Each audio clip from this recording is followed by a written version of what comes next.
Itulah sebabnya Mbak, orang Bugis kalau dia pergi merantau, itu 3 senjata dia pakai. Orang Bugis bilang, telu capa, 3 ujung. Apa itu? Pertama, ujung lidah. Maka dia menjadi pangrita, orang pintar, ulama. Ternyata dia tidak punya keahlian, maka dia pakai ujung yang kedua, ujung badi. Orang Makassar bilang badi, orang Bugis bilang kawali atau patepi. Sampai ada yang mengatakan, pokoknya kalau kau pergi merantau kau jadi punggawa. Nah mau perampok kau, yang penting punggawan aku perampok. Itu kan ada yang bilang begitu kan. Penghormatan yang setinggi-tinggi penghormatan kepada Pak Menteri Pertanian, si Kampung, Pak Daidi, si Jing, Punggawa Tak Manang, insyaallah. Yuk Bapak, saudara-saudara sekalian, karena waktu yang terbatas, halal bihalal ini intinya tasi runtuk-runtuk, ya, siap dempunge ki, mar sompe ki, ina bawa tak pakai. Dulu waktu saya kecil ada mobil itu, namanya Pipos. Masih ingat ki semua toh? Nah, saya paling sering berdiri kalau dari Kampung Pindrang, Desa Bumi ke Makassar. Waktu itu kalau bayar penuh 5.000 rupiah. Tapi kadang-kala saya cuma bayar 1.000, karena bayar 1.000 berdiri. Pipos namanya. Pipos itu sesungguhnya akronim, singkatan dari Padaidi, Padaelo, Sipatuo, Sipatokong. Pipos. Itu Pipos itu slogan orang Bugis. Mari saya coba menjelaskannya. Padaidi. Orang kalau merasa Padaidi, maka dia uhuannya kuat. Padaidi itu artinya sesama kita. Ya, niga na pale kotanya Padaidi. Itu orang Bugis kan bilang begitu. Nah, sayangnya kadangkala karena kedengkian, sereati, anian rusak kita. Magatosin ya yero. Iya di mato, sereati. Nih itu sereati bahasa Indonesianya dengki, lebih berbahaya Pak. Karena dengki itu tidak senang lihat orang senang, susah lihat orang senang, senang lihat orang susah. Itu sereati. Sereati itu jangankan orang lain, saudaranya sendiri dia bisa bunuh. Contoh, itu terang benderang dalam Quran. Nabi Yusuf alaihissalam. Itu yang dorong masuk Nabi Yusuf ke sumur siapa? Saudaranya. Kenapa? Dia dengki. Bermusyawarah ini saudaranya yang 9. Kenapa ini bapak lebih sayang sama Yusuf? Kenapa kita tidak? Dia lupa bapaknya sayang sama Yusuf karena Yusuf waktu itu jujur dan baik. Ini juga pesan moral buat kita. Orang tua itu ternyata tidak semua anaknya sama cintanya. Bohong itu kalau dia bilang pada mana kok beli. Pasti ada yang lebih disayang. Dan memang itu fitrahnya manusia. Nah, kalau dekat itu Nabi Yusuf. Nabi yang paling dekat dengan kita yang selalu disebut dalam sholat, Nabi Muhammad Sallallahu Alaihi Wasallam. Yang perangi beliau pamannya sendiri. Ini namanya Abu Lahab. Iya kan? Pamannya sendiri itu Abu Lahab yang mengusir Nabi. Abu Lahab itu saudara dengan Abdullah, pamannya Nabi. Tapi masih reati. Kenapa kemanakanku? Amurena lalo. Magatosi yerola cundekke. Hah? Yolo kak manrepet jeniko. Nah deta bilang kebuah nasubale. Ada kan begitu. Agatosi ko. Wita mau paman lojo-lojo. Tanya hubungan nih bos. Nah, dengki. Padaidi. Lalu padaelo. Apa itu padaelo? Sama rasa. Artinya apa? Kalau kamu tidak senang difitnah, orang lain juga begitu. Kalau kamu tidak senang dicerita, orang lain juga pasti begitu. Kalau kamu tidak senang disakiti, orang lain juga begitu. Itu disebut padaelo. Nah sekarang kadangkala kita tidak senang disakiti, tapi kita senang sakiti orang. Kita tidak senang dicerita, tapi kita senang cerita orang. Ini yang memutus persaudaraan. Kadangkala di antara kita.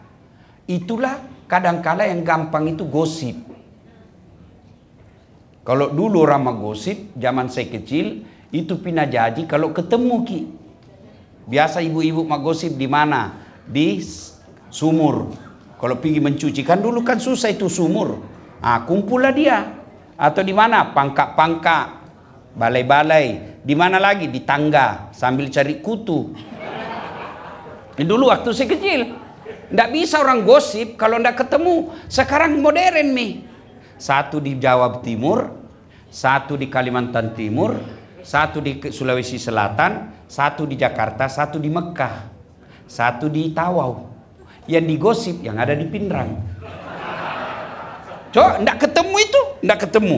Di mana dia bergosip? Grup WhatsApp. Itu grup WhatsApp. Kalau kalian Bapak Ibu tidak bijaksana dalam menggunakannya, dia menjadi panen tempat bikin dosa. Coba ya, pada elok. Inti daripada elok itu, jangan kau berbuat jahat sama orang. Apa yang kamu rasa, pasti begitu juga perasaannya orang. Yang ketiga, pada elok, sifat tuo. Saling menyokong. Saling menyokong. Itulah kita dulu perantau orang Bugis. Yang banyak saya lihat, karena saya ini ceramah Sabang sampai Merauke, di mana-mana saya ketemu orang Bugis. Dan hebatnya itu orang Bugis, kalau dia sukses di kampung itu, pasti dia dermawan. Jarang saya temukan orang Bugis kaya seke. Jarang, Pak. Ya kok kasiasi na seke sitina aja, bos. Tapi ya rogi namo de gagadui na masumbato tu. Meluti asa sogi. Iya narin nasa ngogi namo meti ko pura mo rede. Itu filosofinya orang Bugis. Bos, memang kasiasi kata aja mau pakasiri kak bos. Nggak mau itu. Makanya itu pengantin orang Bugis, kenapa dia mahal? Karena itu bagian daripada harga dirinya. Yang sekarang ini mulai bergeser. Nah kasih malu maki kadang-kali tuan pelo. Kenapa? Nah umumkan Pak. Nah pakai mic itu kan di Pasipulu mana di atas nama yang ikut mengundang kayak yang gue tamu ini gak senah das atlatif 200 bisa Ustaz Kondan 200 malupai bos pitu pas solo sieso. Nah itu kembali lagi sifat tuo saling mendukung. Saya ingat sekali dan sampai sekarang kalau saya pergi ceramah daerah Kalimantan itu kan paling banyak orang Bugis di luar Sulawesi Selatan, Kalimantan Timur. Setelah itu Jambi. Ya. Nah, saya pergi ceramah Kalimantan Timur, umumnya mereka orang-orang sukses ada penyopongnya dulu. Oh loko bolani anu. Konon nasalai Penrang, nasalai ni Bone, nasalai Sopeng, loko mas sompo. Lo mas sompo ko Kalimantan. Kega Sangata. Bahkan itu Samarinda orang Bugis yang temukan. Samarinda itu orang Bugis temukan. Saya lupa sekali namanya. Nah pada saat itu mereka merantau ke sana. Buang diri itu orang Bugis kalau merantau tidak bawa apa-apa. Tapi umumnya perantau Bugis dulu itu dia merantau setelah dia pandai mengaji. Nah sampailah di situ orang kaya. Kumpullah dia di situ, kumpul-kumpul, setelah mapan dia memisahkan diri. Itulah yang disebut sifat tuo, sifat tokong, mali si parape, malilu si pakaina. Ajak makko tu, salah ko tundi, komako ko tu nanti ke polisi. Ajak lalo tak kalupa ko tu. Itu si pakaina namanya. Nah sekarang si pakainya ini mulai hilang. Kenapa? Orang tidak suka dinasehati. Nah kena PKPK si polisi, agan ya secik ko. Elok mopo. Demelo mangkalinga muruntun itu. Makanya kita, saudaraku kalau ada pejabat, kita ini terleluhur, orang-orang tua ingatkan. Kita doakan ya. Salah satu di antara kita ini, saya selalu datang di KKSS itu karena jasanya Pak Dr. Aris Agung. Nih, saya kenal beliau masih di Sulawesi Selatan. Ya kan? Kalau pengurus yang lain, mana nomor handphoneku saja ndak dia punya. Ya? Nah, Pak Aris, itu makna dari silaturahmi. Padailo, si patuo, si patokong. Si pakainge, mali si parappe. Mali itu, ini istrinya mungkin anaknya Pak, saya lupa lagi. Pak Mataliti. Pak Lanyala. Nah, itu kan Bugis kayaknya Jawa kayak istri ya. Banjar. Bubuhan Banjar kalau. Kada manahan balaki Bugis. Kenapa Jar? Saya sudah hampir pandai bahasa Banjar juga karena sering ceramah. Nah itu mali artinya hanyut. Si parape artinya ketika orang kita hanyut diambil dia. Mali si parape. Lalu apa lagi? Sambungan dari pipos itu. Mega ibage-bage cek deta. Tapi sayang ini filosofi ini cek deta mega bagi-bagi berubah menjadi serakah. Bahasa Bugisnya mabuaja. Wah iya mabuaja ya Pak, bahaya. Ya kok seke mi bawa dek to na bahaya. Pak dek na melo ya lagagana seke tu sana. Tapi ya kok mabuaja dek to na melo mapak bereng mangalah. Buaja itu. Andre kola buaja. Tuh. Itu orang Bugis kalau sudah sumpah. Nah, ada nilai-nilai Bugis yang selalu saya ceramahkan ketika saya di suku lain. Ini mungkin kita sendiri tidak sadari. Apa? Cari rumah makan orang Bugis, umumnya semua di depan dapurnya. Coba mungkin. Sop saudara. Di depan itu dapurnya. Konro. Udah depan dapurnya. Coto di depan dapurnya. Palu masak, palu bara depan dapurnya. Ikan bakar di depan. Itu artinya orang Bugis tidak ada sembunyi-sembunyi, bos.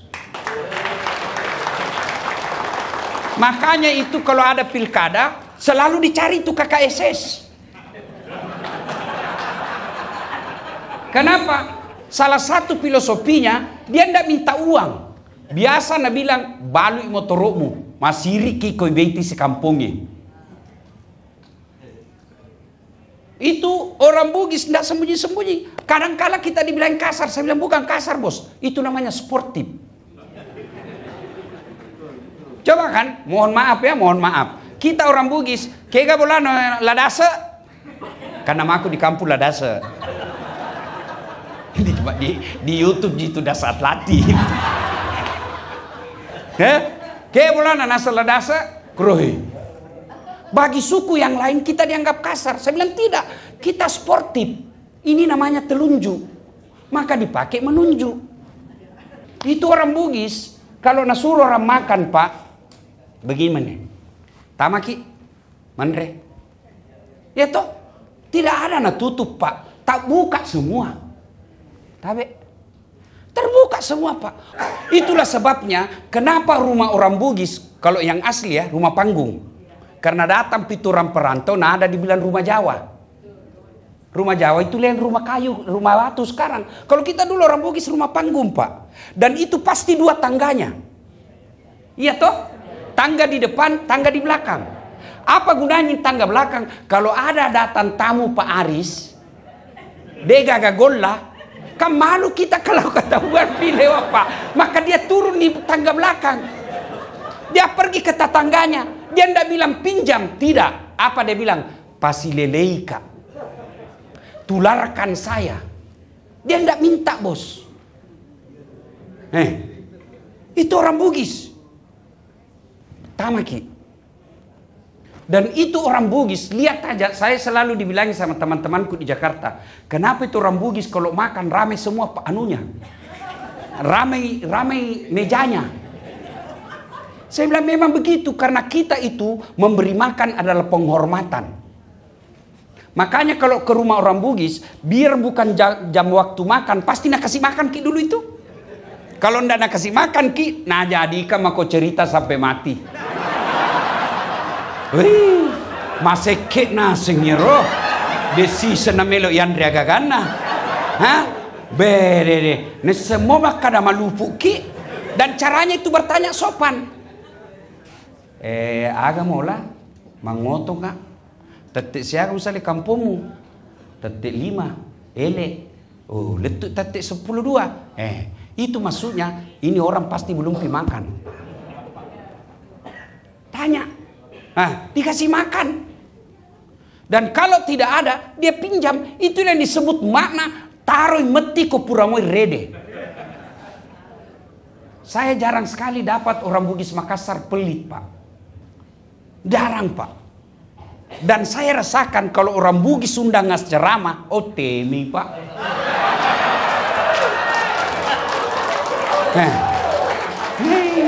Teme. Tanya teme cicak, Pak. Teme nyarang. Itu istilah-istilah Bugis dulu itu. Ini yang mesti tuan-tuan tularkan ke anak kita. Supaya apa? Nilai-nilai filosofi orang Bugis itu tetap terpelihara. Dan orang Bugis itu sejatinya pasti dia nilai agama, dia punya budaya. Karena tidak ada orang Bugis non-muslim. Makanya saya pergi ceramah baru-baru di Bangka Belitung. Ketua yang panitianya Andi. Tapi saya lihat muka dibilang mu'allab. Saya memang caranya ini Bugis kok mu'allab. Dan muka Cina. Saya bilang bagaimana ceritanya ini dalam hatiku. Belum bisa tanya langsung jelaskan, Kak. Nah bilang kakekku Bugis, nenekku Cina. Saya dikasih nama Andi. Karena saya ikut agama nenek saya. Karena orang Bugis itu Mbak, ndak ada kakek. Semua nenek. Mau perempuan mau laki-laki dipanggil nenek. Makanya slogan atau tagline yang mengatakan nenek moyangku adalah pelaut, pasti itu orang Bugis yang ciptakan. Ya karena ndak dibilang kakek. Masa nenek pergi melaut? Itu pasti maksudnya neneknya itu adalah laki-laki. Maka disebut nenek moyangku adalah pelaut. Pasti itu orang Bugis yang bikin. Iya toh? Apa sambungannya lagi tadi?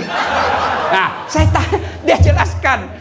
Saya ikut agamanya mamaku, maka saya non muslim, tapi alhamdulillah Pak Hidayah diislamkan. Dan dia juga di situ menjadi tokoh masyarakat. Jadi saudara-saudara sekalian yang ada KKSS, jadilah kalian tokoh masyarakat. Tapi kalau jadi tokoh masyarakat, tidak mesti kau kaya. Tapi engkau gunamu. Ada gunamu di masyarakat itu. Kalau kau tidak bisa dermawan dengan ilmumu, hartamu, kau dermawan dengan ilmumu. Jadi kau pandrita. Itulah sebabnya Mbak, orang Bugis kalau dia pergi merantau, itu 3 senjata dia pakai. Pertama, orang Bugis bilang telu capa. Telu capa, 3 ujung. Apa itu? Pertama, ujung lidah. Maka dia menjadi pangrita, orang pintar, ulama. Atau dia menjadi diplomat, pembicara. Nah, ternyata dia tidak punya keahlian, maka dia pakai ujung yang kedua, ujung badi. Orang Makassar bilang badi, orang Bugis bilang kawali atau patepi. Ujung badi. Kalau dia tidak tahu bicara, maka dia menjadi punggawa. Dia menjadi hulu balang. Sampai ada yang mengatakan, pokoknya kalau kau pergi merantau kau jadi punggawa. Nah mau perampok kau, yang penting punggawan aku perampok. Itu kan ada yang bilang begitu kan. Dia jadi bos. Makanya kita dapat orang Bugis di mana kadangkala satu tempatnya di pesisir. Dia jadi nelayan. Yang kedua di pasar. Dia jadi pedagang. Yang ketiga di terminal. Dia jadi preman. Tapi mohon maaf, orang Bugis tidak main keroyo. Orang Bugis tidak pakai rame-rame dia datang, dia sendiri dan dia langsung dia tikam kalau tidak ada senang. Tidak ada keroyok orang Bugis. Maka keberatan kita waktu ada dulu datang ke Sulawesi Selatan menjadi Kapolda dan dikatakan ini pusatnya teroris. Kami bilang, oh sorry, kami orang Bugis bukan menteror, tapi secara terang-terangan. Kalau orang teroris itu sembunyi-sembunyi. Enggak, orang Bugis tidak sembunyi-sembunyi. Dia terang-terangan. Biar dia bersahabat. Kalau dia tidak suka, dia bilang, jangan kau kasih begitu saya. Berkelahi kita itu. Itu orang Bugis itu begitu. Ya makanya badiknya di sini. Enggak di sini. Badiknya orang Bugis di sini. Coba lihat kalau orang Bugis pengantin laki-lakinya. Dia pegagah perkasa, dia ginikan badiknya. Fotonya, posenya itu. Dia pasti gini. Dan itu senjata berkelainya orang Bugis. Lurus dia. Maka kita orang Bugis tidak mengenal budaya pantun. Tidak ada itu di Pulau Sulawesi, terutama Sulawesi Selatan. Tidak ada budaya pantun. Nanti ada pejabat orang dari luar, baru dia berpantun. Kalau aslinya budaya tutur Bugis tidak ada pantun. Yang ada Melayu dan Kalimantan, Sumatera, Betawi. Aku melihat ada gadis di taman. Padahal mau melamar itu. Orang Bugis tidak, sudah besar anakmu kasih menikah sama anakku, cocok ini. Orang Bugis begitu dia. Itu nilai-nilai sportivitas. Ini mulai bergeser. Kalau kau bertanding kalah kau sportif kau, jangan kau menteror. Itulah yang harus dikembangkan semua. Dan kalau nilai-nilai filosofi Bugis ini kita pelihara dengan baik, insya Allah persaudaraan kita. Coba lihat kita di dalam sini Pak. Kita saja ini sudah pada potensi. Profesornya ada. Ahli birokrasinya ada. Kita doakan mudah-mudahan Pak Aris bisa jadi sekda. Anak muda pengusaha ada. Di sini ada. Ada juga barangkali janda. Itu potensi semua itu. Ada juga duda. Pasti urus ini. Ada ustadznya, ada menteri tak. Berapa menteri kita? Kalau saya tidak salah orang Bugis sekarang ada 5 menteri. Tapi kau menteri kau aja mau pakai siri-siri. Jangan bikin malu. Kalau salah, sportif. Kita akui salah. Jangan cencong kiri kanan. Ibu bapak saudara-saudara sekalian. Pada akhirnya, halal bihalal ini intinya adalah wa'tasimu bihablillahi jami'a wa la tafarraqu. Berpegang teguhlah engkau kepada tali persaudaraan agama Allah dan janganlah engkau bercerai-berai. Dan orang, kata Nabi, umatku itu seperti badan ini. Kalau kita aplikasikan ke sini rantau, orang Bugis itu seperti badan ini. Apabila satu sakit, yang lain ikut merasakannya. Coba lihat nih, tangan kanan gatal tanpa disuruh kiri yang garuk. Tangan kiri yang gatal, kanan yang garuk. Gatal dua-duanya kerjasama. Ya toh? Coba lihat, ada anak muda jalan, tahan tuh kakinya. Kaki tahan tuh, badan yang lain ikut merasakan. Apa yang pertama? Mulut. Iya toh, padahal kaki itu bermasalah, langsung mulut bereaksi. Kena. Iya toh, sudah mulut kena, bereaksi apa? Mata, mencari itu mata. Reaksi berikutnya, mulut meniup. Reaksi berikutnya, tangan mengusap. Padahal kaki bermasalah. Nggak ada orang tahan tuh kakinya. Loko jokka.